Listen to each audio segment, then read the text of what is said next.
आज आपके सामने लेकर आया है पृथ्वीराज चौहान की कथा। तो चलिए देरी न करके शुरू करें पृथ्वीराज की कथा। पृथ्वीराज चौहान का जन्म 1166 में राजस्थान के अजमेर में चाहमान वंश में हुआ था। उनके प्रारंभिक वर्ष मार्शल आर्ट और युद्ध कला में प्रशिक्षण द्वारा चिह्नित किए गए थे।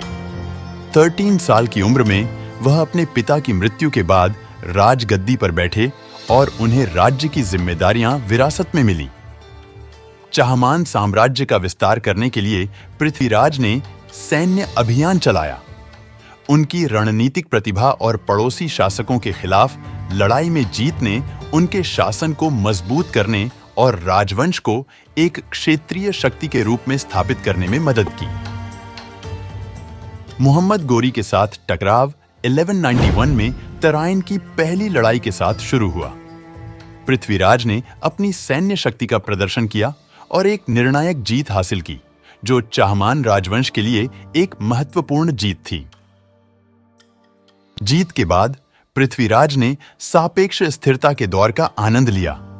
उन्होंने शासन करने, अपने राज्य को और मजबूत करने और अपनी प्रजा की प्रशंसा अर्जित करने पर ध्यान केंद्रित किया। पृथ्वीराज के जीवन में महत्वपूर्ण मोड़ 1192 में तराइन की दूसरी लड़ाई के साथ आया। प्रारंभिक सफलताओं के बावजूद एक रणनीतिक गलती ने मोहम्मद गोरी को बढ़त हासिल करने की अनुमति दी, जिससे पृथ्वीराज की हार हुई। तराइन के दूसरे युद्ध के बाद पृथ्वीराज को पकड़ लिया गया और गजनी ले जाया गया। किंवदंतियां उसकी कैद को अवज्ञा के समय के रूप में वर्णित करती हैं, जहां उसने अपनी गरिमा बनाए रखी और अपने तीरंदाजी कौशल का इस्तेमाल अपने बंधकों का विरोध करने के लिए किया।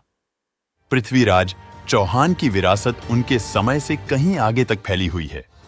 विदेशी आक्रमणों के विरुद्ध साहस और प्रतिरोध से भरा उनका जीवन भारतीय लोक कथाओं, गाथा गीतों और ऐतिहासिक वृत्तांतों में प्रेरणा का स्रोत बन गया।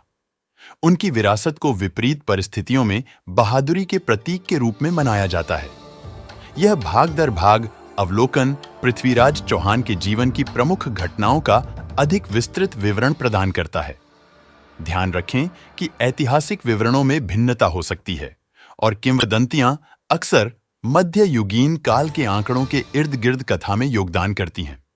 पृथ्वीराज का कथा कैसे लगा कमेंट शेयर करके जरूर बताइए और चैनल में नया है तो सब्सक्राइब कीजिए पहले वीडियो पाने के लिए।